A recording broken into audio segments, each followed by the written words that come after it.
Hi everybody, welcome to the Thumbs to a new podcast. This is episode 47. My name is Dalia. That's it. Welcome. Hey. I did it. You did it. You smashed it. No need to be so nervous. Wonder what we're talking about. Yeah, exactly. I know. I mean, yeah, that one sentence just completely stressed me out. Yeah, it really did. But you did say it was a tongue twister, which I guess it is a little bit. I fall over it. I fall over it all the time, as Stu will tell you. Our names are hard.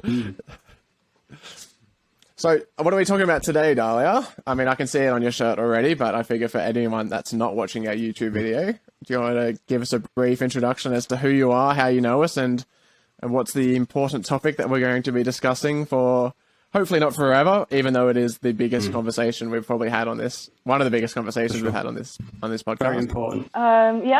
We'll be talking about Palestine, of course, from my city. I am half Lebanese, half Palestinian. I grew up in Cyprus.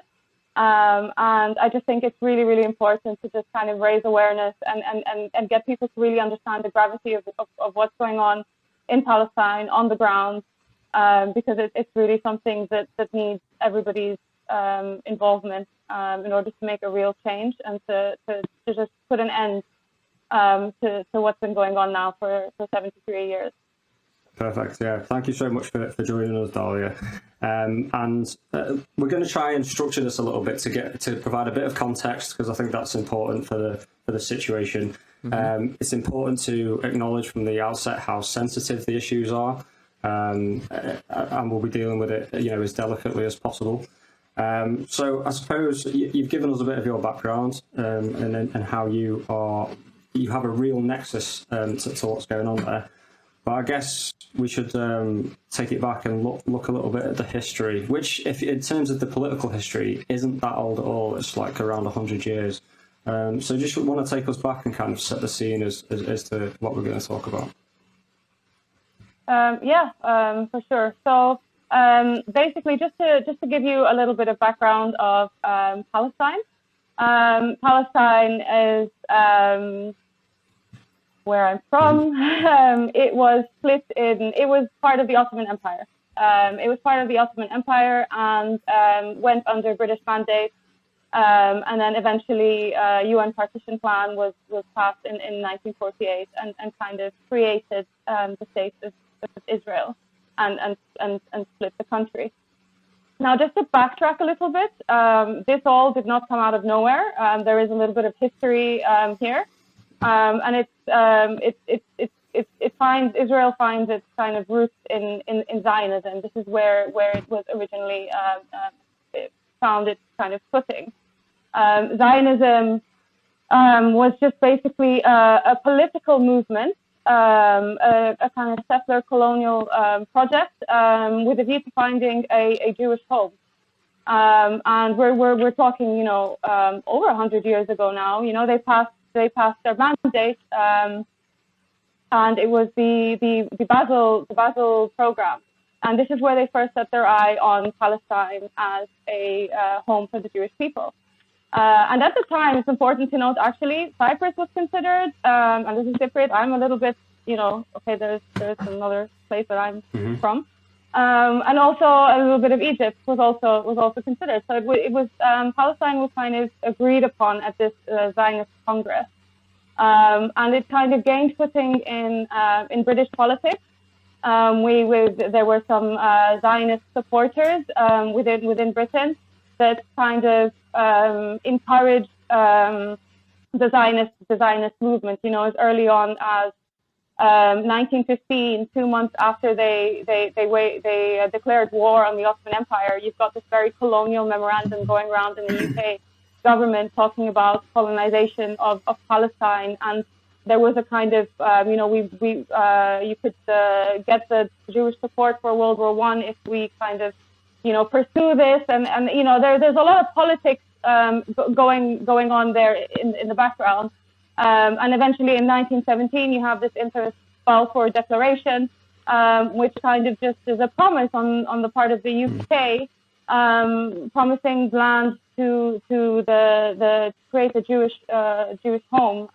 So effectively, giving geographical area for where this Zionist policies will start to take root.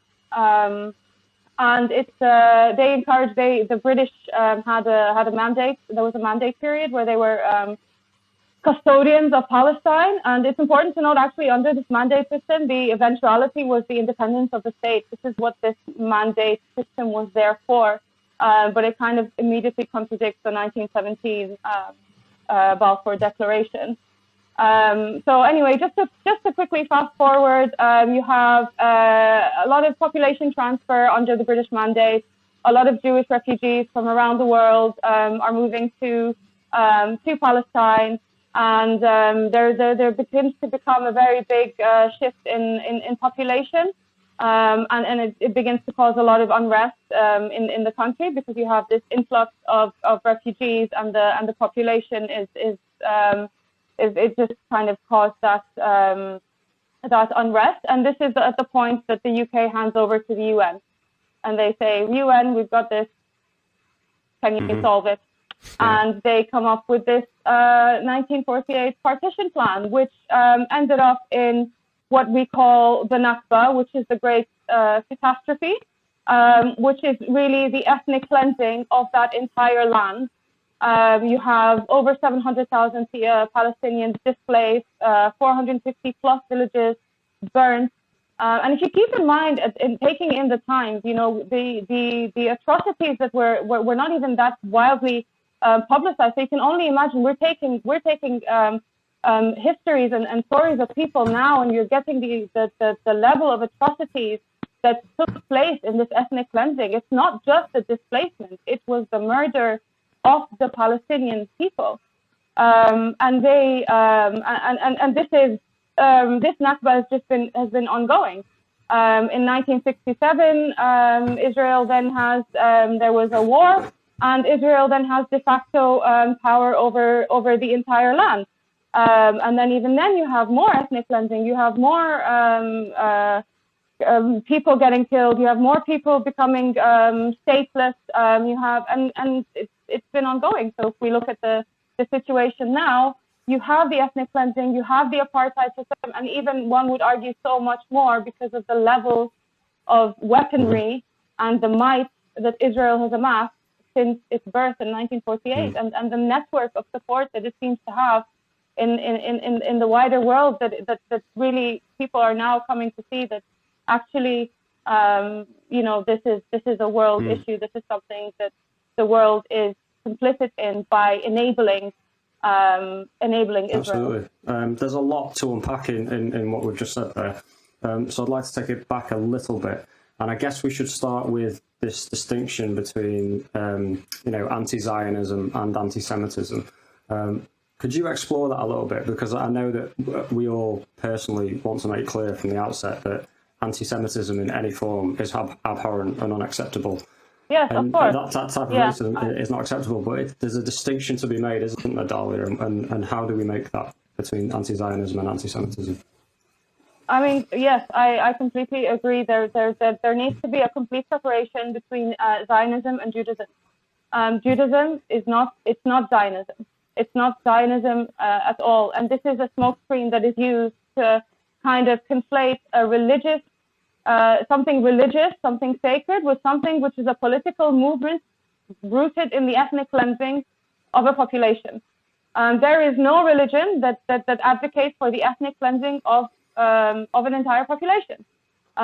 So yes, it is very important, I think, to kind of make that distinction, that just because you are speaking up against Zionism, it does not mean that you are anti-Semitic. And actually, Jews around the world have been speaking up and saying, we are anti-Zionist, we are not for Zionism.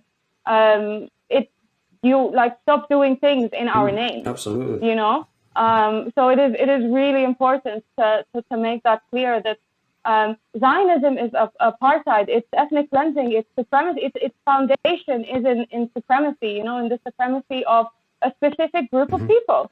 And that doesn't fit right in any kind of world that we live in where there's human rights. This is incongruous. It doesn't fit in, and it needs to be called out.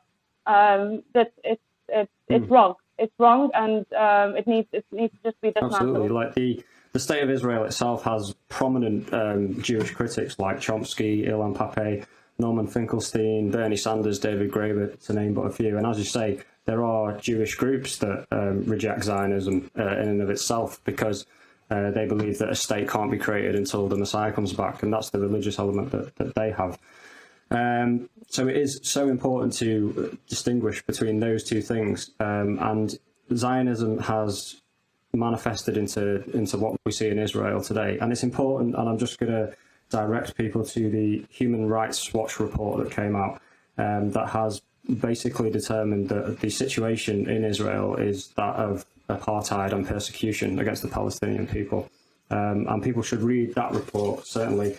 And the one that has come out by B'Tselem, who are Israel's leading human rights organization, which confirm the same thing. Now, that's a damning indictment of the state of Israel, isn't it? That it's an apartheid state. Yeah, I think it's a very, very long time coming. And Palestinians have been calling it out for years and years. And I think that it's the legal threshold hadn't yet been met, although it had been apparent at the time that it was on its way to be met, if that makes sense. I think that they should have called this out a long time ago, and this is way overdue.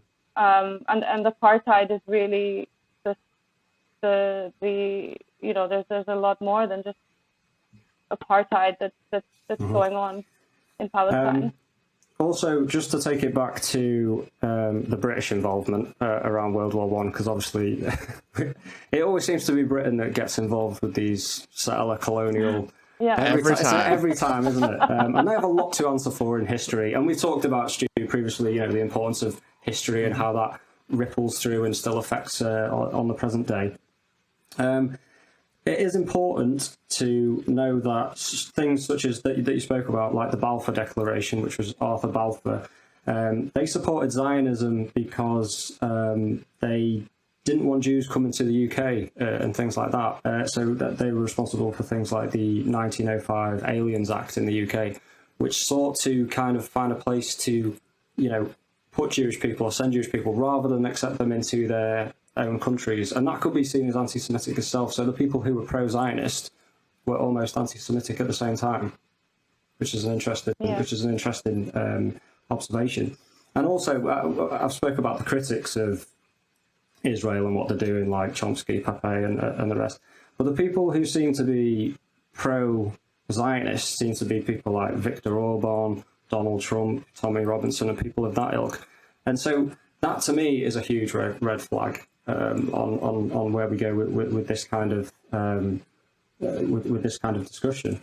For you personally, to see what's been going on, what has that been like to share with us? Because you've obviously got that personal nexus to Palestine. It's very close to your heart. You said you still have family there. What has it been like to witness not just what's happened in the past couple of months, but in years previous as well? I mean, it's been really difficult to really see what is going on and feel so helpless and know that this is a great injustice, and that this is and that the people are so helpless, and you feel helpless, all feeling that you can't really do anything, and that people are being discriminated against, they're being beaten, kids are being arrested and held in prison. There's hundreds of children who are being arrested in prisons, and 19 families wiped off the register. That entire period for me, I didn't eat, I didn't sleep. I was following everything that I could online, trying to get the information, and it was just you're dealing with that, and you're dealing with that kind of trauma of seeing your people slaughtered. There was one day I went to sleep and I thought I'm going to wake up and everybody's going to be dead. It's to that kind of level, because what you're dealing with is inhumanity. What you're dealing with is the most powerful military force in the area who doesn't see you as human. And for me that was a very, very difficult time, especially during the bombings. But even beforehand, when I was seeing the what was going on in Sheikh Jarrah and in the Al-Aqsa Mosque. It was all, and then on top of that, you have the added argument of having to kind of explain to people and untangle the kind of smoke screens that are put across by these Zionists, that control the media, that control not only the media as in the news, but the media as in the social media, and that are, and you're having to fight this propaganda war, and to say that this what you've been taught is wrong, and trying to justify that, it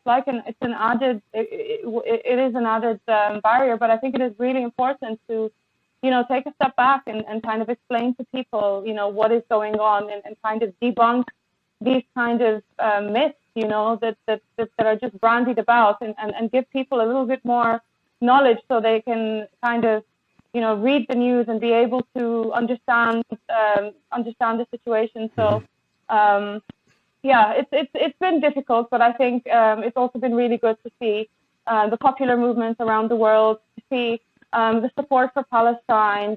Free Palestine used to be something that used to be just completely dubbed in music and muted over, because it's seen as what, anti-Semitic, that I exist. I exist. I'm not going to say that.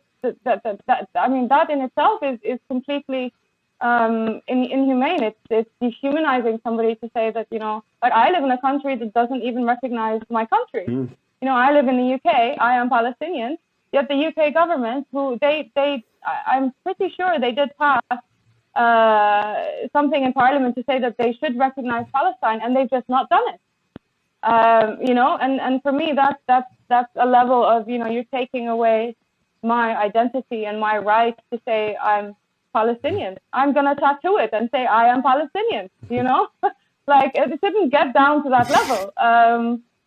You can't deny somebody their identity, and you can't, and I think that on a bigger scale, and taking this outside of myself, what is happening there is a genocide that we are seeing in front of our eyes.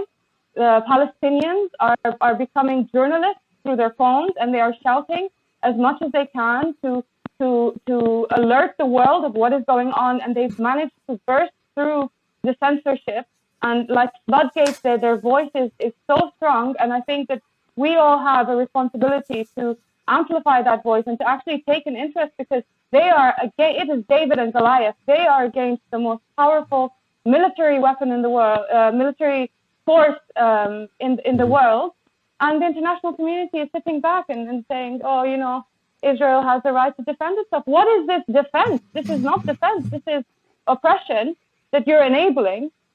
Why? Because you want a base in the area, or because you want more weapons, or this is the frustration and the helplessness that I've been feeling, and the injustice, and it's kind of it's urgent. This needs to be fixed, and it needs to be fixed straight away. Absolutely. I think the reason why everyone should be interested in this, what's going on, is for the reasons that Martin Luther King says.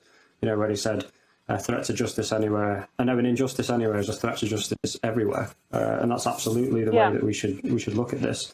I think it might be useful for people to get an idea of the geographical layout that we have in Palestine, because it can be quite, people in the UK or in Canada, I'm sure, can consider it quite far away, and they don't know the lay of the land. And it's always useful to look at. I found in doing the research for this, it's been super useful to look at maps and how those maps have changed over the years.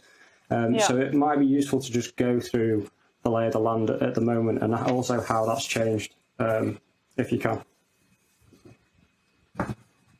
Yeah, of course. So I guess we'll talk about the current situation, and how Palestine is currently split up. So you have you've got Gaza, which is the Gaza Strip, which is under it's besieged. It's by land, by air, by sea.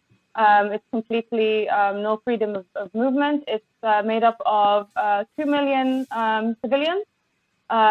Just over 50% are children, and a lot of them actually are refugees from the 1948 Nakba. So they had to flee because of the violence, and they ended up, a lot of them ended up in Gaza as well. So you have that, and then we'll go into exactly what Israel does routinely in Gaza. Then you have what you call Israel by international standards. Palestinians refer to it as the 48, because that is the land that was basically split out from Palestine. And in that area, you have Israelis, Israeli Jews, and you have Palestinians who they have an Israeli citizenship, but they are not. They are second-class citizens, third-class citizens, you'd even say, and that system kind of works against them. And not only that, in the recent events that's been happening, we were seeing lynch mobs, and that was all over the 48 as well as in the West Bank. So, you know, civilians acting against Palestinians with impunity. And then you've got the West Bank, which is, you've got the West Bank and you've also got East Jerusalem. So both of those are internationally recognized as Palestine. And you've just got a complete military rule there, no freedom, no citizenship, no right to vote. There's absolutely zero rights for Palestinians.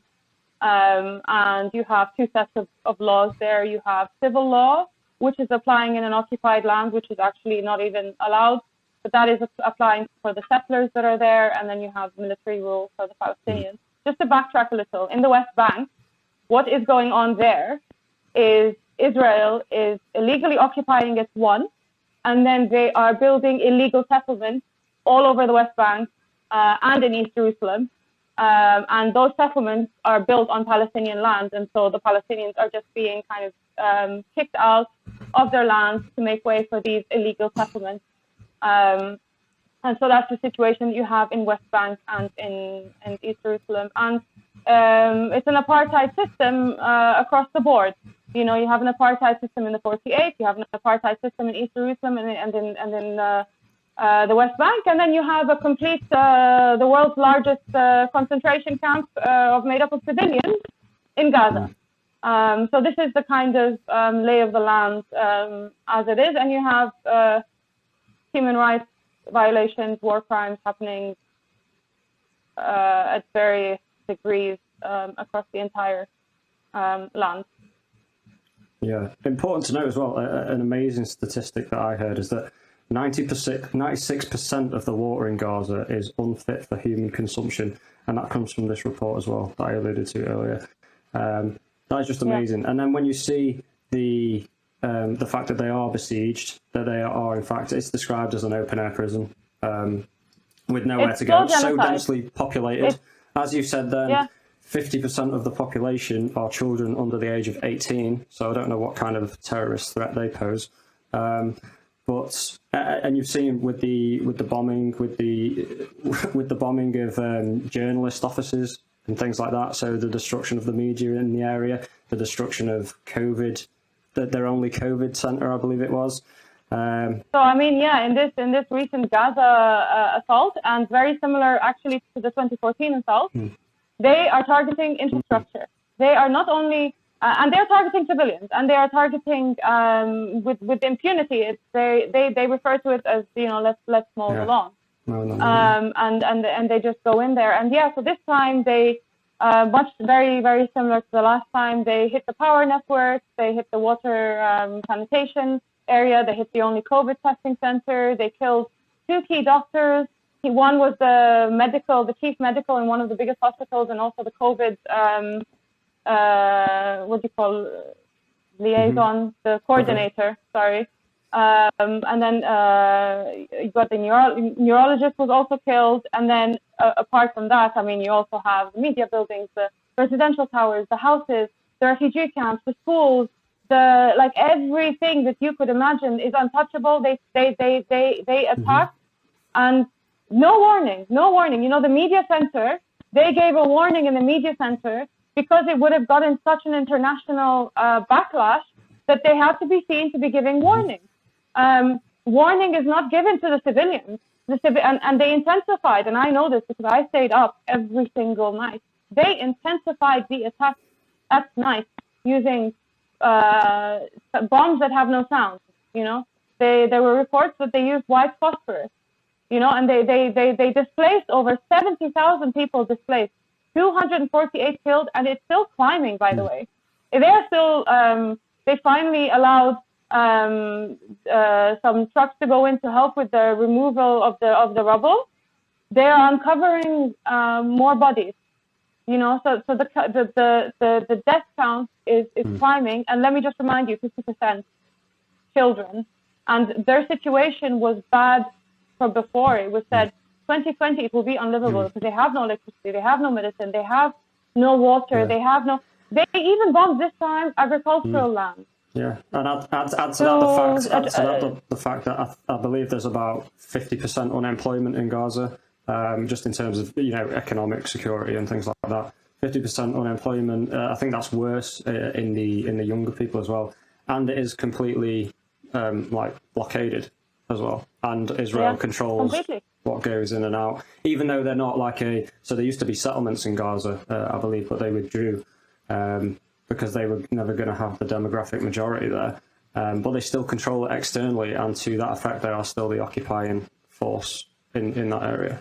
Absolutely. They are completely restricting. When they are not only they are being bombed. When something happens in the world and there's a natural disaster or something, and people are forced to flee, they have somewhere to go.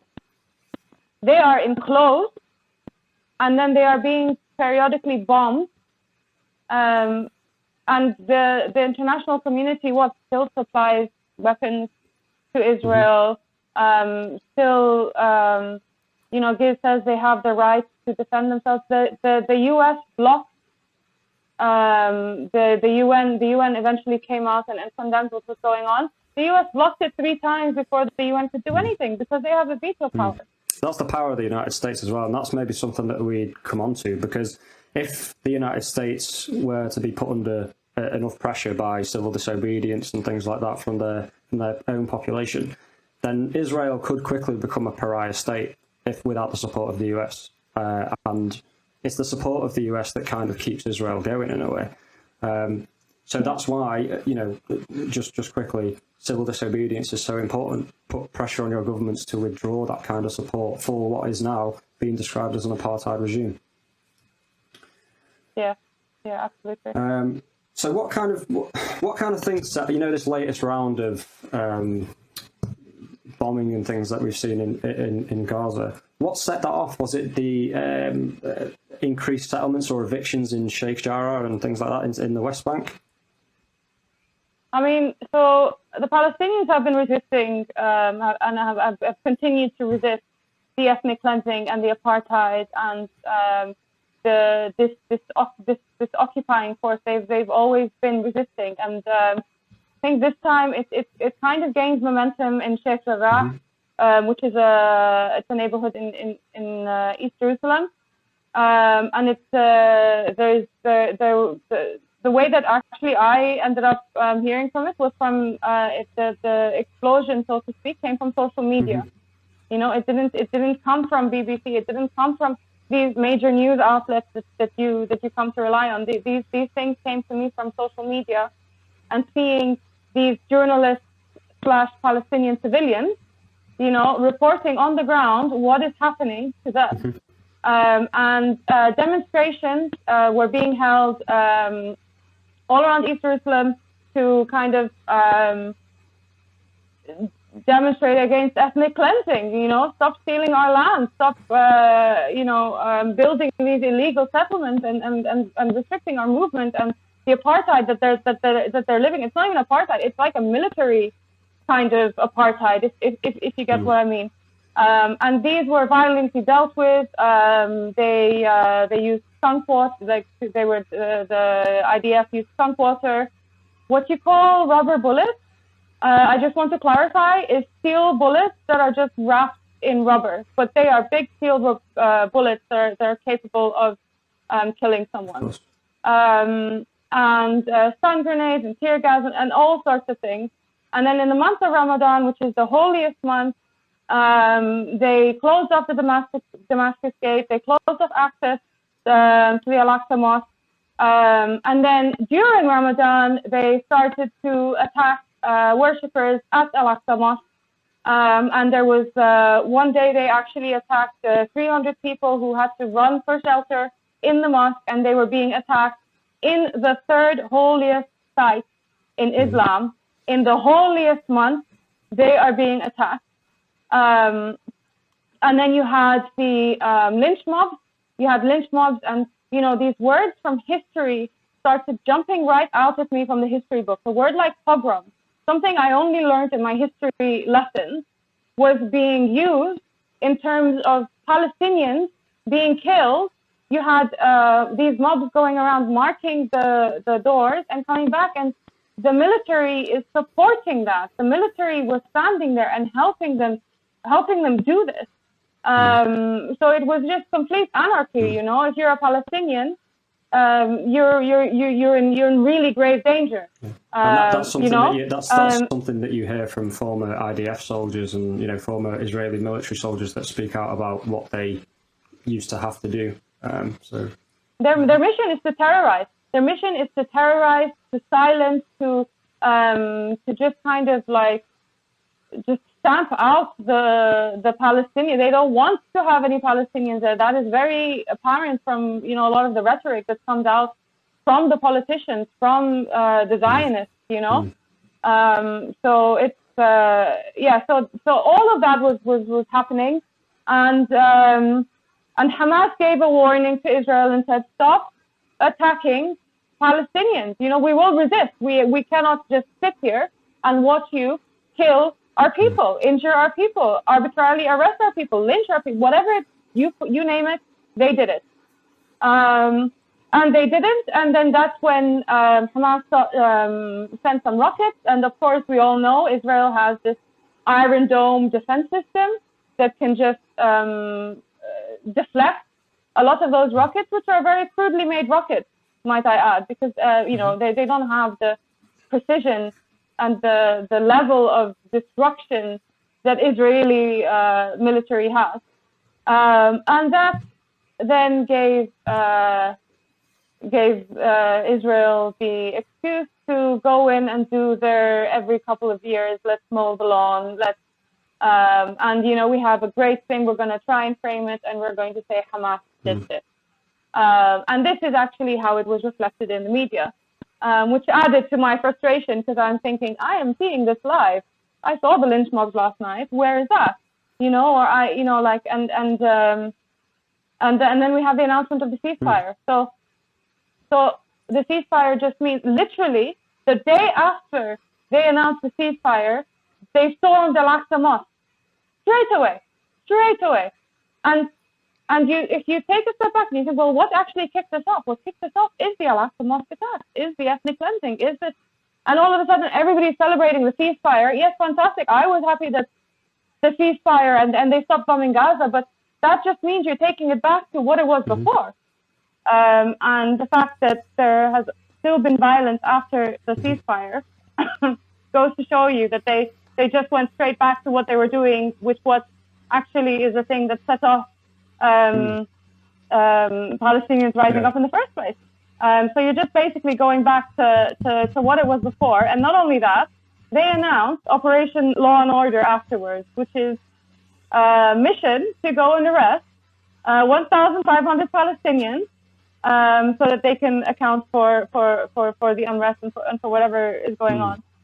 No Israeli has been held to account for the countless lynch mobs that were organized around the country.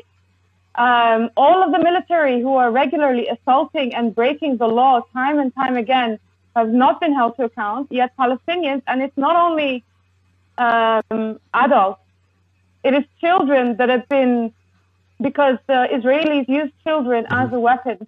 They use children to terrorize us, to keep us quiet, to scare us.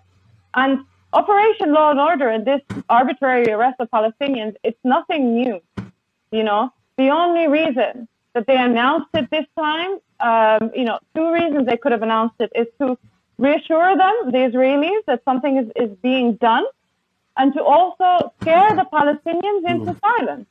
Yeah. You know, because this arbitrary arrest, it happens anyway. It's nothing new.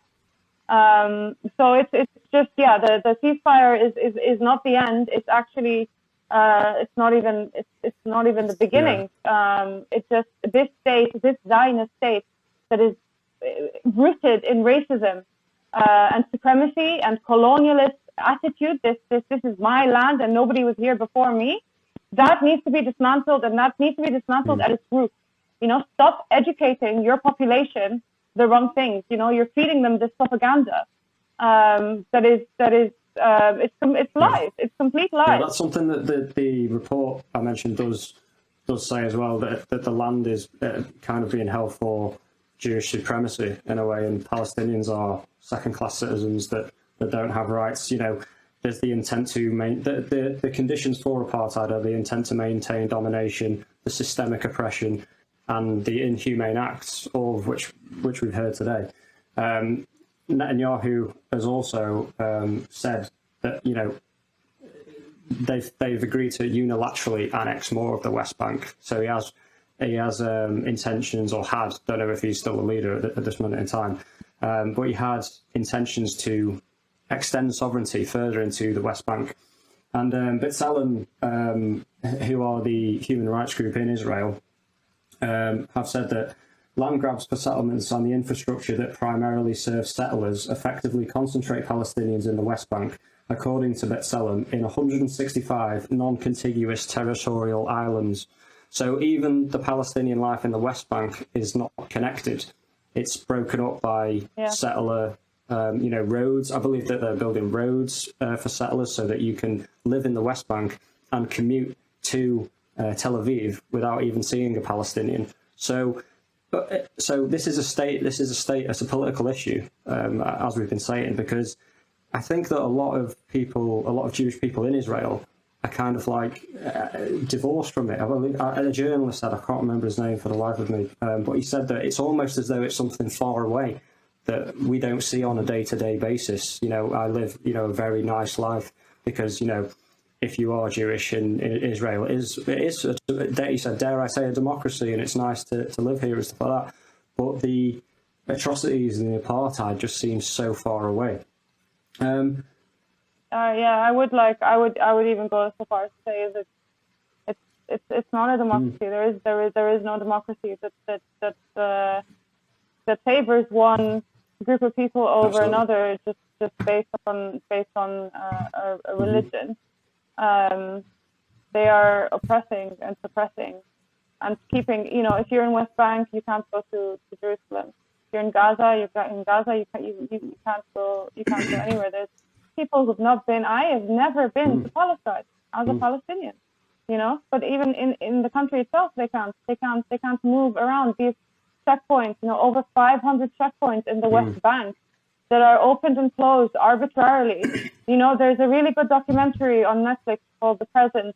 That's 20 minutes, just over 20 minutes, and it just shows the indignity that is experienced by an individual who all he wants to do is buy his wife a new fridge. And you see the indignities of the checkpoints. You see they want to fragment Palestinians, and not only that, they want to suppress the culture. They want to suppress. They're trying to rewrite the history. They've destroyed all of the books. They ban us using, like having our flag is not allowed, using the colors. This is why the watermelon became such a iconic thing for Palestine, because they said you're not allowed to use the Palestinian colors in art. And they just try to kind of suppress all of our food. They try and pass off as Israeli, and they just kind of try and diminish Palestine and deny its existence. And we're basically saying we're not going anywhere. We exist. We have rights. We are humans. Yeah, absolutely. And then also, I believe in places like East Jerusalem, the Palestinian people who live there have almost constantly got to prove that it's at the centre of their life, and that's why they're allowed to stay there. But they could be removed from that area at any moment. Yeah, so there's in Sheikh Jarrah, for example, They put cement blocks on either side of the road, manned by military guards. Settlers can walk in and out freely as they please, and the Palestinian residents, they're severely restricted. They can't leave the area for fear that they won't be able to come back. And to show you the level of small-mindedness that they're dealing with, there's you have soldiers who just goes up to the same individual every 20 minutes, asking to see their papers and making a big problem. So or if they're sat together having a good time, the settlers actually couldn't. The military is there at the behest of the settlers. The settler says they have a fire here. I don't like it. The next thing you know, the military is there and is breaking it apart. Or they will just shut them in their homes. They'll say, go into your homes, and you will see like a gate, and on the other side there's just a massive. There's a big Palestinian family just behind the metal gate because they're being shut into their house. There is one house that is split into two. So they restrict permits. They don't allow Palestinians to extend or improve any of their houses. So then they will say, oh, you built this extension illegally, we're going to seize it, and then they seize it, and then the next thing you know, it's with the settlers, and the settlers are living there. And there's one house, I don't know if you saw the one with Jacob, Yaqub. He's in Muna Kurd and Hamad al-Kurd house. They are one of the families in Sheikh Jarrah that are at risk of being forcibly removed. And their father built the annex to their house, their extension. The Israeli court said this is illegal, you don't have a permit. They closed it. And then the next thing you know, they installed settler Yaqub in that annex, and they share the same entrance to the house. There was the annex to the, and there was a video where she is saying, "You are stealing my house," and he says, "Well, if I don't steal it, somebody else is going to steal it." This is the mentality. This is the how deep rooted it is that they have rights over the people who are from this land. Wasn't he from like America somewhere as well? Yeah. Yeah, he was. I think he's from the East Coast of America. It's so in the West Bank, you have like segregation and things like that. Then quite all over the place. Yeah, absolutely. And you can't guarantee that you're going to be able to get through a checkpoint at any given point. They will close it. They will open it. They will keep you there. There's crowds and crowds and crowds of people just there. Like you treat animals better than you treat these Palestinians. It's just, this is continuing with the endorsement of the international community. Sat there and watching this because of whatever vested interest they have, or influence maybe by influence in terms of the Zionists influencing. But it has to stop, and the only way that it can stop is people stand up and they say, no, this is wrong. This is a complete violation of the very foundation, the human rights that we all rely on.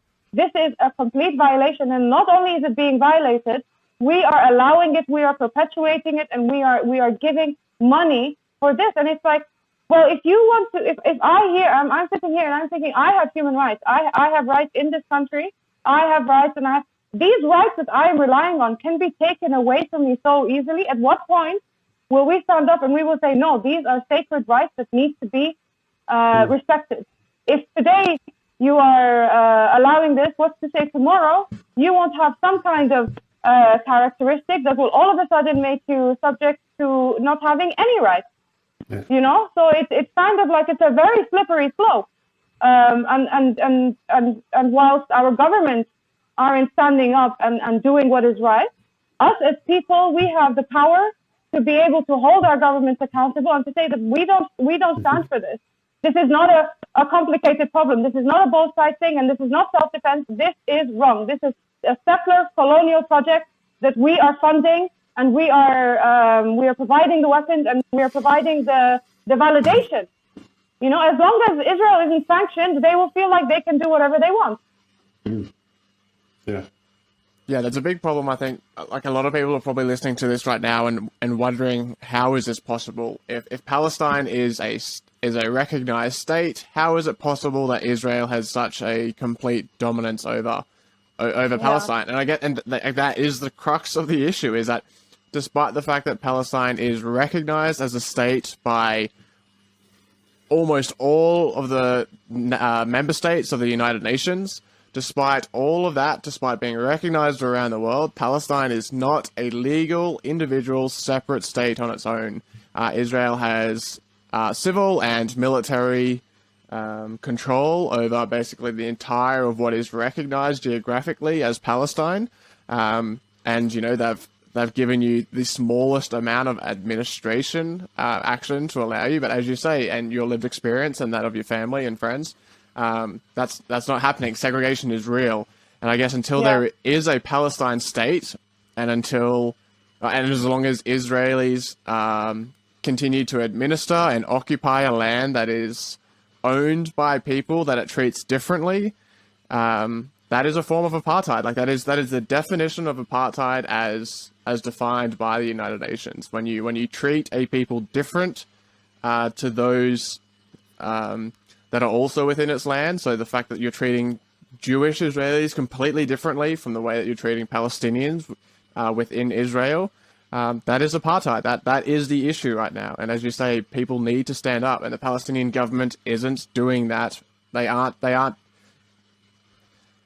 doing enough, and that is why individual people like yourselves need to be having these conversations, standing up and gathering support from the international community to say, hey, this isn't okay. Human rights exist for us. Like we need these human rights as well. Yeah, for sure. And I mean, it goes, you know, it's apartheid, it's genocide, it's ethnic cleansing, it's war crimes, it's human rights violations, it's a struggle of the oppressed. They've been oppressed for 73 years, and it's time for the international community to just take a responsibility for what they created. You know, they gave Zionism they've rooted Zionism in Palestine. They have a responsibility to ensure that the human rights of Palestinians are being respected, are being upheld, that ethnic cleansing is not condoned anywhere. Massacres, genocide, it's murder. You know, there needs to be accountability, not only on Israel, but on those individuals who have perpetrated and committed these crimes. You know. Yeah, and expanding on that responsibility, I think as well is we need to understand the role of the media and people having this conversation on social media in how they frame this issue, and the fact that we call it a conflict between, you know, Israel and Palestine is itself a problem. You know, yes, it is truly terrible that Hamas is firing rockets into Israel. I don't want to disregard the lived experience of Israelis living in Israel, living in fear of rockets going in as well. But that's nothing compared to the systematic oppression of Israel against Palestine, and you know that whole apartheid genocide piece that we've discussed so very well in the last 50 minutes of this episode. Like, yes, terrible things are happening, but you have to recognize the difference in power between Palestine as an occupied state and Israel. The fact that the Iron Dome system costs $40,000 to $100,000 per missile fired in defense of Israel, and the fact that the whole fighting between Gaza and Israel over that week 2 weeks ago cost between $20 to $30 million. Like that's just not even remotely accessible to people in Gaza. You know, when Hamas is using Cold War era missiles that have zero technology behind them, that they have to fire at random and enlarge just to have some sort of impact compared to, as you say, the silent bombs that Israel has access to. Israel is the second largest military in the entire world, backed by the largest military in the world, which is the US, purely for its own military strategic value that the US has given Israel. Like there's a complete difference in power between those two. And as you say, it is decades and decades of genocide, of apartheid, of oppression, and finally the Palestinian people are standing up and pushing back. No, they shouldn't resort to violence, but is it understandable they are? Abso-freaking-lutely.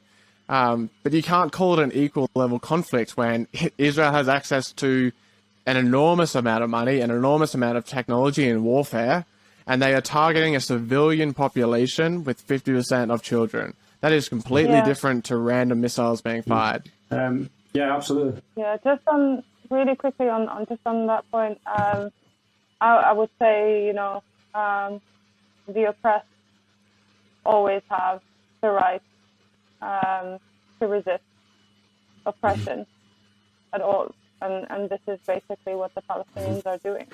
They are not going to die silently. They will resist, and they will stand up, and they will say, no, enough. We will fight. That position is echoed and understood by Norman Finkelstein, who's written a lot on the area, on the conflict. But you're absolutely right, Stu, to point out the disproportionate use of force that Israel has capabilities. And we spoke about ethnic cleansing and the Nakba. Ilan Pappé says the Nakba is still continuing to this day. Settlements are. Netanyahu says it himself that Israel is not a state of all its citizens. It's the nation state of the Jewish people and only them. And he's also a person who is committed to extending sovereignty into the West Bank, to increasing settlements in the West Bank, to fracturing the land that is Palestine in the West Bank. And ultimately, it's called occupation, but really it's annexation, because it doesn't seem as though there is any intent to leave, which is annexation. What they're doing is against international law. People should call it out more so than they are doing, the international political community. And the demographics is something that's talked about in the report at length. And in particular, is the emphasis on the quest for a strong Jewish majority have long underlined the Israeli government policy. That's why they are expelling people, making life unbearable, because you're basically destroying any notion of their life. Like farmers have had their olive groves destroyed. Farmers have turned up to their own land to find Jewish people working on the land, and they're being actively removed from the land, and that is ethnic cleansing. The only reason why Israel left Gaza was because they were never going to get the majority there, and they didn't want to count the 2 million Palestinians that live there into the record of people who live in that land, because it's all about maintaining, in terms of this right-wing Israeli government, the Jewish majority and the Jewish supremacy in the area. So I implore everyone to read the reports that I've identified. The Human Rights Watch report, which is condemning the recommendations, basically talk about. They basically talk about deconstructing the Zionist movement. Essentially, they talk about removing all of the settlements in the West Bank, allowing the people who were displaced in the 1948 Nakba to come back and their descendants. So it was 700,000 at the time, and I believe how many? Do you know how many it is now, Dal? It's in the millions. 7 million people to come back. And the right of return was enshrined. The very first thing that the UN did after they passed the Human Rights Declaration was Palestinians should be given the right to return. And the thing with this is that they just they wanted the land, and they wanted the land empty.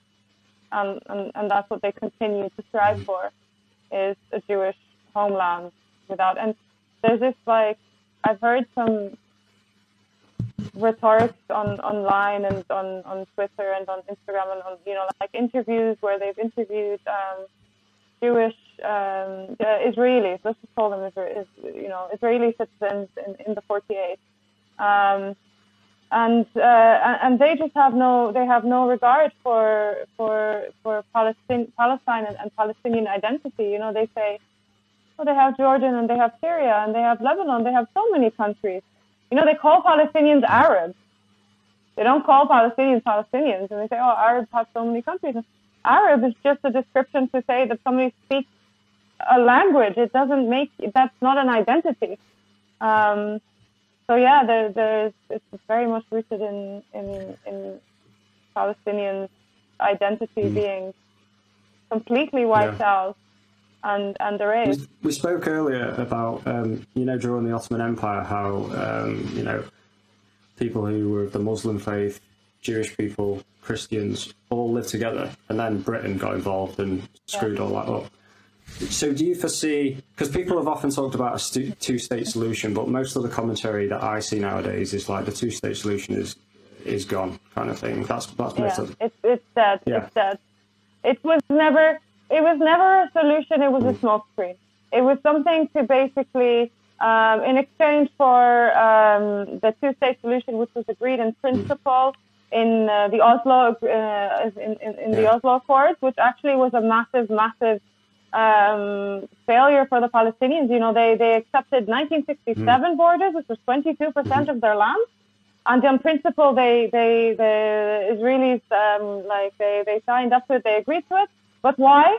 Because they want to continue the annexation. They want to continue and he didn't sign. Netanyahu did not sign the accords before he received confirmation that he would be able to, that Israel would be the one who can identify which areas are military zones.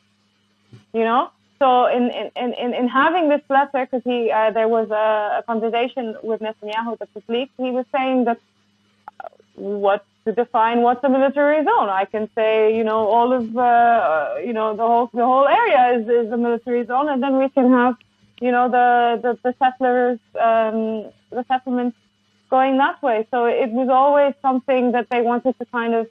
They never really were for it, and now actually Israel themselves have come out and they've said, we don't want the two-state solution, So and it would never have worked. It would have never worked, because what you would have had is Palestine existing right next to a very racist state. It's like, for example, if you take in South Africa and you said, you know what, guys, we have a really big problem here. Let's just split the country in half and put all the white people on the one side and everybody who's not white. You might be black, you might be brown, but you're just not white.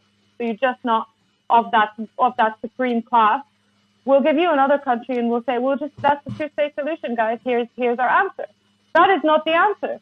The answer is justice. The answer is equality. The answer is human rights and peace for all. Okay? We existed and we coexisted in that land all together, and we were all fine. It is just this Zionist idea of supremacy that stands in the way of a free Palestine. This enrooting that you are better than somebody or you have a right to this because of your faith.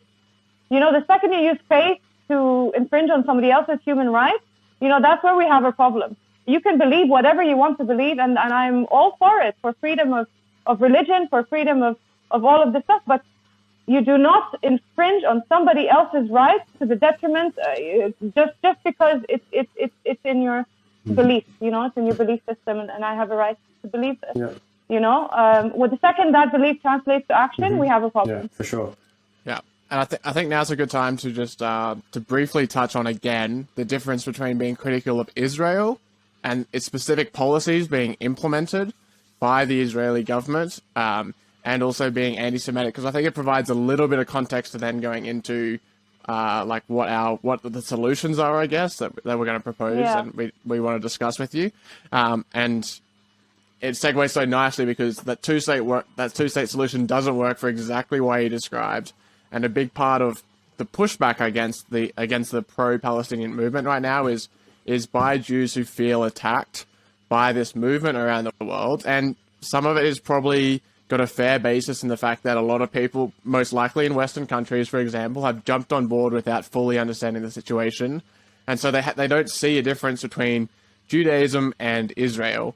And I guess... Yeah, I would suggest to kind of really just distinguish the two, but also to, encourage your listeners to just educate themselves and to read. There is a whole host of materials out there. And I mean, the Jewish voice themselves, Jewish Voices for Peace, is a really good account to be following. And they are kind of speaking up and saying stop doing things in our names. You know, this is not Judaism. This is a political movement, and you have no right to do this in our names. And it is a really important distinction, because anti-Semitism is wrong in all its forms, as is Islamophobia and all of these. You know, every person has the right to be who they are and to believe what they want, and that's the end of that. And this is actually what the Palestinian cause is standing for. You know, the Palestinian cause stands for equality. It stands for justice. It stands for, you know, it's not a selective thing. You know, justice for Palestinians or just we know what it is to be oppressed, because we have been oppressed for so many years. We would never we would never support anything that goes against our core values. You know. So yeah, it is very important to distinguish it, and as I said, like, find those Jewish voices if there's any doubt, and learn from them the distinction and how the media is trying to create smoke screens in order to distract from the facts. You know, like, there was a massive announcement about the ceasefire, and then silence.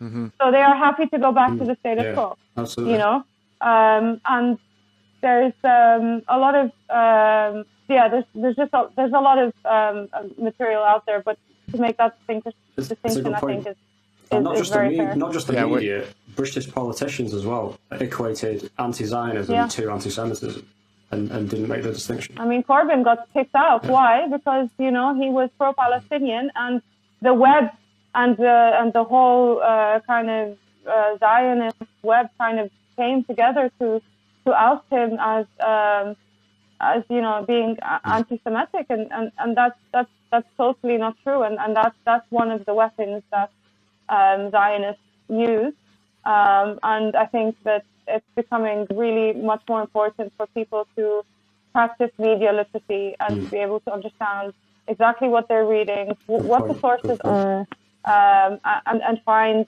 kind of multitude of different mediums to consume in order to be able to educate. And it's really important to educate yourself, because things are being done in our name, you know. So it's time for us to stand up and say, well, no, I don't stand for this. I don't support this. Yeah, I read in an article from years ago a couple of sentences that I think summarizes the problem with this movement, I guess, being adopted by external actors. And by people who aren't informed about it. And it's basically saying that, like, we are talking about level-headed, fact-based criticisms of Israeli policy. We're not talking about the right of Israel to exist, or the right of Israelis and Jewish people everywhere to safety and security, which is a right that all human beings should enjoy equally, but that is specifically emphasized in the case of Jewish people in appropriate remembrance of the horrific events of the Holocaust. And I think that's right. Like, I think the problem is that so much of the pushback to the movement is that people falsely think the Palestinian movement relates directly to wanting an ethnic cleansing of Jews from Palestine, from West Asia, and that's not it at all. As you say, the whole movement is about equality and justice for all, and I think that's also why, like, I know I brought this up before we clicked record briefly, but there's an important distinction between the Jewish Nakba and their persecution and subsequent expulsion from a lot of Arab countries decades and decades ago, so like in the 40s, and the Palestinian Nakba, which we talked about many a time. And the difference is that the Jewish people were, if they were both being pushed and pulled out of certain countries, but towards their homeland, towards a country, Israel, where they were celebrated and they were welcomed. The difference is that the Palestinian people are being pushed out of their homeland, and there is no country to go to. There's no self-identity for them to go to. There's no country that self-identifies. Yeah. They are being ethnically cleansed. They are being kicked out, and they are being pushed out. And I think the fact, you know, like, it's the first time, like, right before this we came on to here is that I heard the Nakba, which is the Palestinian word for the catastrophe, specifically for the 1948 movement, being used in this other form. It was the first time, and it's a little bit like a slap in the face, so to speak, in terms of using that. Like, it's like, but anyway, the displacement of Jewish people in whatever period that it happened is not of relevance to the Palestinian question. Now, if there are Jewish people or Israelis, even, I don't think there's any Israelis who want to leave Israel. Everybody who's in Israel is there to stay. And that is where the problem is, because you are not only wanting to stay, you want to stay on my land and take my land and kick me out. But if there is a question of, a sentiment amongst the world that there are, displaced Jewish people that want to return. Mm-hmm. I would support that movement. If you feel like you were displaced and you were pushed to Israel and you need to go back, by all means go back, and by that turn I get an added advantage. I get my land back. So if just to reiterate, it is equality. It is equality that this movement stands for. So at all points, we are pro-human. We are pro-humanity and justice. And the right of return is the oldest, is the first right passed by the UN, is the right for the Palestinians to return. And we are 7 million around the world in refuge. Some of us stateless. We don't have any citizenship at all, no rights, living in refugee camps. And it's continuing, So this needs to be rectified, and the Zionist state as it is cannot be allowed to exist. It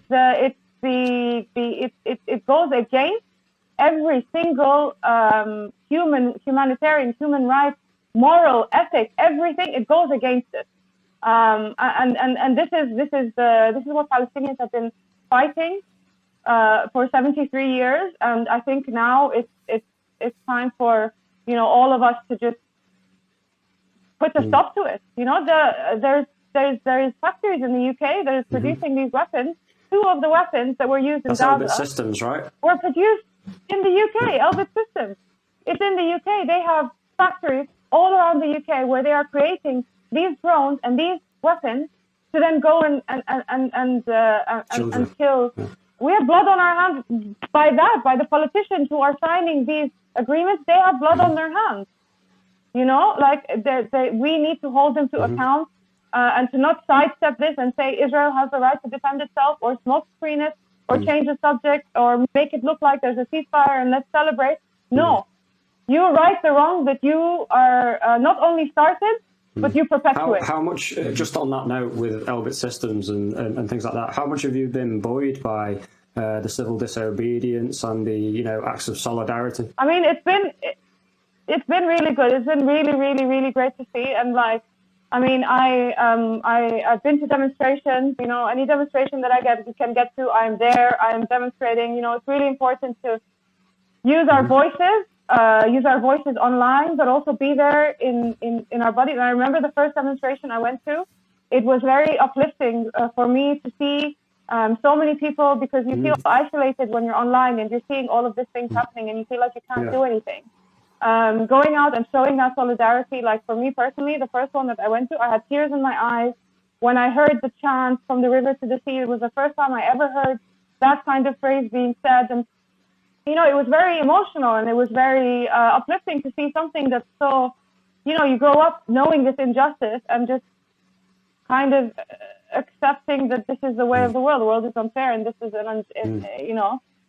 but then with the amount of visibility and with social media, even with the shadow banning, social media shadow bans me even, they have been censoring the Palestinian voices, and we still managed to get our voices through, and to see all of Palestine united in the demonstrations in Gaza, in the 48, in Jerusalem, in West Bank, when, as you mentioned some before, they keep us segregated and they keep us separated.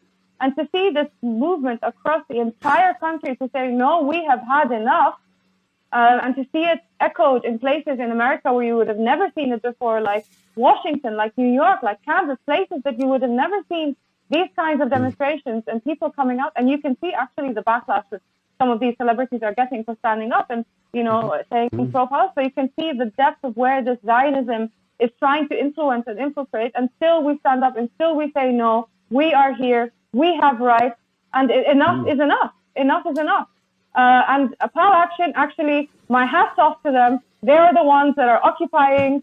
It was Tamworth and it was Oldham. I don't know if there's any other ones that they've managed to kind of demonstrate at. And they halted the production of the weapons that were being sent. So they had a direct effect on stopping Absolutely. the And killing. you also had the Italian dock workers who refused to load the military weapons. Who refused to load? Yes.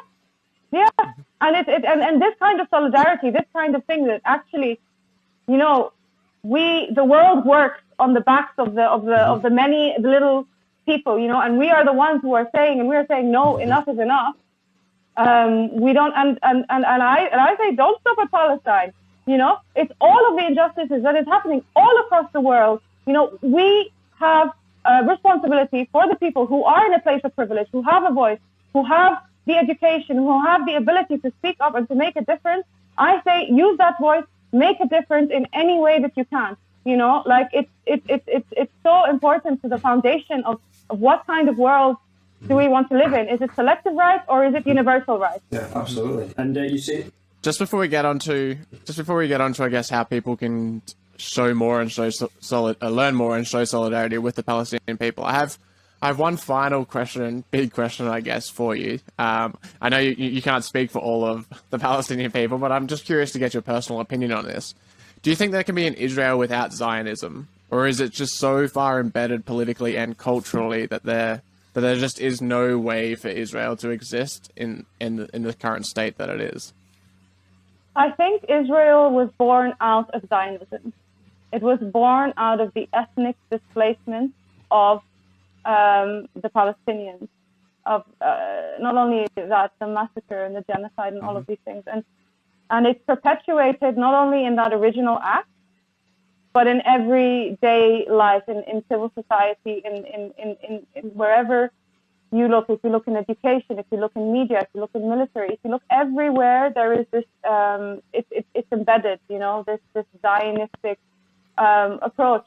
So I think it's very, I don't think that there can be, I think that Jewish people, Palestinian people, you know, Muslim, Christian, however you want to label, they can all, I think I am a great believer in humanity and coexistence and rights and mutual respect and all these things. And yes, I think that they can live together, but they cannot live with Zionists and they cannot live amongst Zionists and they cannot be made to accept somebody who identifies as a Zionist.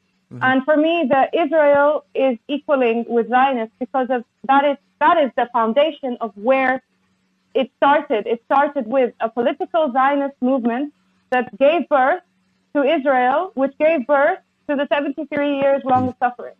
So I don't know if it's possible to actually be able to have, you can have coexistence for sure, but to be able to say somebody is, for Israel to remain without Zionism, does Israel have a future without Zionism? I'm not sure about that, because the whole ethos, the whole reason for being is this supremacy, this idea that you are better than others, or that you have more rights than others, or that you are entitlement to this because we're skipping from now until the last 2,000 years, we'll skip back and we'll just, you know, like that doesn't work for me. That doesn't work. And I think it's incongruous with a society that wants to be embedded in justice, equality, and mutual respect. I think it will be very difficult to kind of coexist with something that is. I mean, the name Israel is now it's Zionism. That is what it's kind of. So it will be hard, I think. My solution is, you know, one free land for all. You know, it does not matter what your religion is. It's equality. And for that to happen, for there to be that, there needs to be justice. Yeah. There needs to be justice. There needs to be this ongoing displacement needs to be ended. No, I agree. I think that's good. I think that it should be one state, from the reading that I've done, that is democratic, that is just, that has equality, that has representation at all levels for all people. And that is yeah, welcoming. that is welcoming. You know, yeah, of course, of course. So. Yeah, we're not talking about getting rid of Israelis. We're not talking about getting rid of the Jewish people. We're not talking about the citizens. We're talking about getting rid of the state structure that allows for this behavior to happen. The entire Zionist regime and the establishment of one free country with equal rights, equal opportunity, like respect for human rights. And for that kind of thing to even be a possibility, we have to look at solutions. And one of the solutions we've touched on is civil disobedience, showing solidarity. I think it's been great to see the intersectionality between the Black Lives Matter movement and the Palestinian movement. That's been great. I think Norman Finkelstein talked about the new young proletariat, and it was really great to see. We've talked about it previously on the podcast, Stu. The young people have a social sense of what's going on, and they stand up against injustice. And I think that's been fascinating to see as well. But what other things can we look at other than, taking to the streets, making our voices heard, amplifying Palestinian voices on social media? We also look at something called the BDS movement. What is that? Yeah, so it's a boycott, divestment, sanctions movement. And it's basically a movement that is focusing at boycotting, basically how do you put pressure on Israel in other means. So boycott, and we also call for sanctioning of Israel, and kind of stop companies from even going near these illegal settlements, and don't set up your companies there. Don't have any involvement in that side when it comes to these illegal settlements, but actually on the bigger scale, sanction Israel. Hold Israel accountable. And the way that this boycott, this BDS movement works is boycotting. So they identify companies that have interest and who participate in this Zionist movement, and who have direct business interests, like, for example, Caterpillar, who provides the machinery to knock down the Palestinian homes, or you have Puma. Puma is sponsoring their football team, and then you have the other companies that are also supporting Zionism. So what the BDS movement does is, when you choose to, I am boycotting all of the products that I am finding that I've found out have these links. I'm boycotting them. But what the BDS movement is says is that you need to have targeted boycotts, because if you can have 100 people boycotting one thing, 60 people boycotting another, these are really small numbers, but just an example, and whereas you could have 1,000 people just boycotting one product, and that is more effective. So I would encourage you to just kind of follow the BDS movement on their social accounts, sign up for the newsletter, keep an eye on what products are being prioritized. I've done my own research. I know that there's companies that are supporting Zionism. I boycott them all on principle. So, but if you want it to be the most effective way is to also follow the BDS and make sure that for sure 100% you are boycotting those ones, and then everything else extra is a bonus. Like, and it's amazing how embedded these products are that you wouldn't have realized, like Puma, DKNY, L'Oreal, and L'Oreal has so many subsidiaries, and NYX, and there's so many things and so many products. So that's one way. And another way is not only amplifying Palestinian voices, so make those Palestinian voices heard, but also write to your MPs, write to your organizations, write to your trade unions, get them to take a public stance on the issue. Get them to speak up and hold them account. Like, I'm finding petitions, find the petitions, sign the petitions, create movements that can actually make a difference. Yeah, for sure. So yeah, I think there is every single person, every little person has a voice, and together our voices are just stronger. So I think if it's a concerted effort to to kind of and media literacy. Yeah. You know, I don't want to stress the importance. Media literacy is so important. You cannot. And this is I've been you know I've seen this firsthand how these media outlets are not covering things. So follow other news outlets. I listen to Al Jazeera English. You know, they have some really good, and then they have some spin-offs. You know, they have some opinion pieces that you can find on YouTube. There's a lot of news outlets on YouTube that you can watch. There's Democracy Now! That has some really good ones, and then there's other alternative ones like RT, which is I think it's the Russian TV, and the TRT, which is a Turkish television. But also bear in mind when you're watching those ones to know that they have also some biases. You know, when it comes to national, you know, RT and TRT are national ones. Things like Electronic Intifada, which I didn't mention before, Democracy Now! These kinds of ones that are more ground roots news. Vice News is really good. These kinds of journalists and these media outlets are really important. And the social media accounts, you know, follow Palestinian people living in Gaza, follow Palestinian people living, and there is a lot of English speakers. Like Mohammed Al-Kurd is a really good guy to follow in Sheikh Jarrah, and he's English speaking.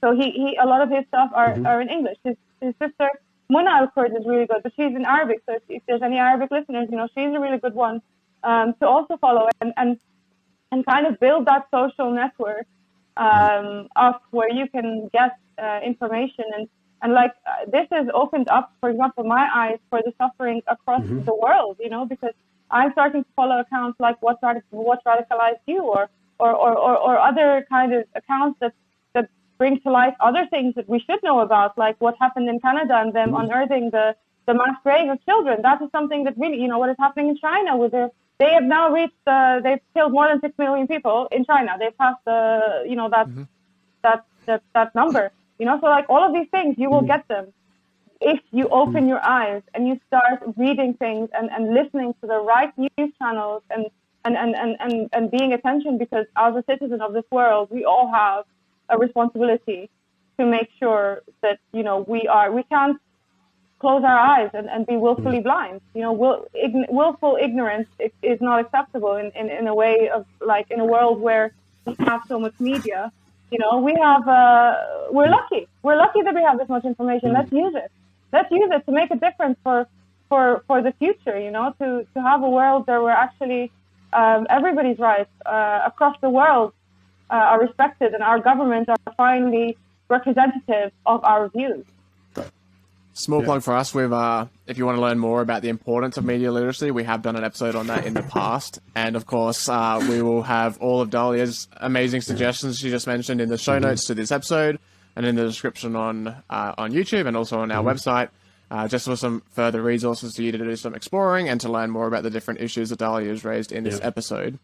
I also just wanted to say that, I mean, I've been very involved in the climate nature nexus, especially over the last couple of weeks, and I can see a very clear analogy between governments around the world making these pledges but then doing nothing about it. And I can see that very clearly in the fact that all of these countries around the world and all the different UN member states have identified and recognized Palestine as a state, and yet they refuse to make any concrete actions to pull in Israel and to actually call out their behavior, their actions for what it is, for the apartheid that it is. And it's so great to see that there's finally like a human rights report that has come out to say that, like, hey, yes, this is actually happening. This is confirmable. This is factual, evidence-based research. Here is the result. So now I guess it is up to all of us as individual citizens to get involved, to become actual activists for the different human rights issues around the world, but in particular the Palestinian cause, as the topic of this episode, and recognize that, you know, the BDS movement is so important. Like, boycotting does actually have an impact, as does messaging your MPs, calling on your government to actually stand by the fact that they've recognized Palestine as a state, and to say that, hey, the actions of Israel as a government isn't okay. And I say that with the amount of emotion that is within me, and just wishing that there was better words to describe how not okay this whole situation is. But, you know, there is something we can do, and learning is the first step. And the fact that you're listening to this episode and you've made it this whole way means that you've probably learned an entire enormous amount of information from Dalia, as I most certainly have. And so I truly do implore you to follow these accounts that she has mentioned, to educate yourself and recognize that you can't just rely on traditional media. And I know we make fun of the right wing for saying this all the time, and there is a big difference between like doing your own research, I say in inverted comments, because you are skeptical, and doing your own research because you don't like the answer to what you've heard.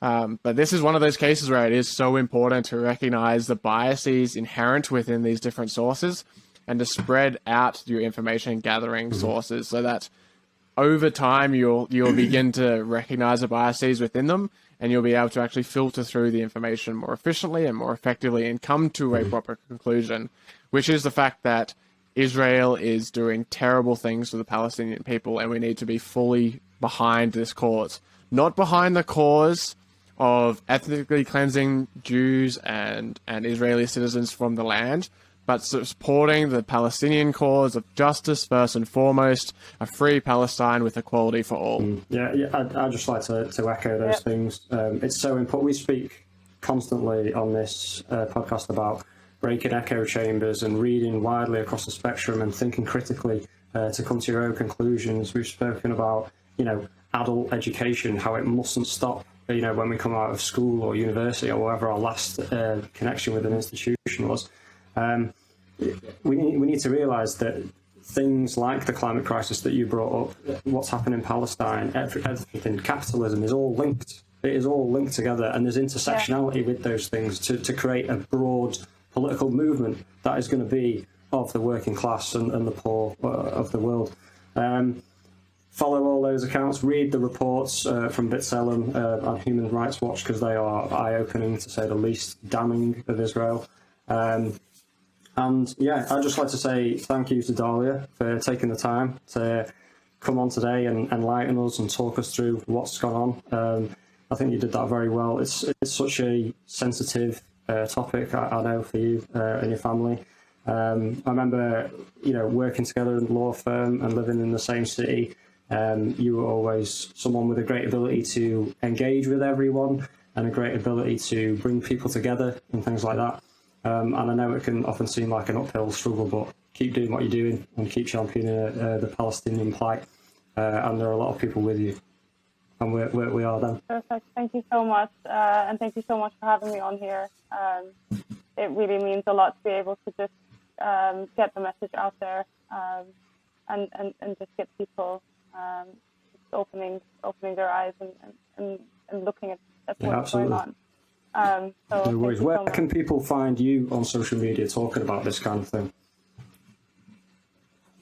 So I've got a Twitter account. It's called Upload Human Ideas.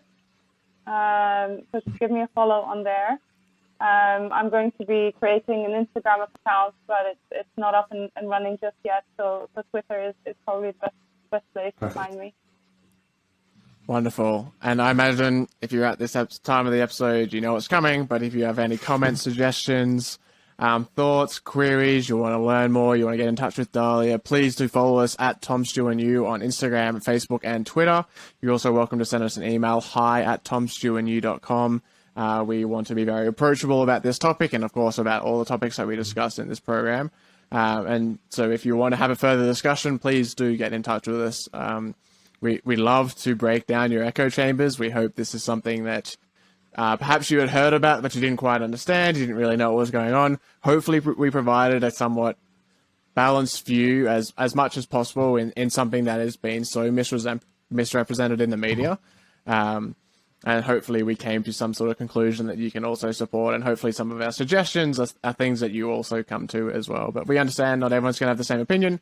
So, of course, we want to continue this discussion. It's not just a one and done kind of thing at all. It's definitely something that I can confirm that I will continue reading about and be following closely and doing all that I can to help amplify the message of the Palestinian plight. So Until next time, everyone, thank you so very much for joining us. And of course, we'll have another amazing guest for you on one of our future episodes. But until then, fuck capitalism, and and see you all next time. Thank you. Thanks, Dalia. Thank you. Bye. Bye.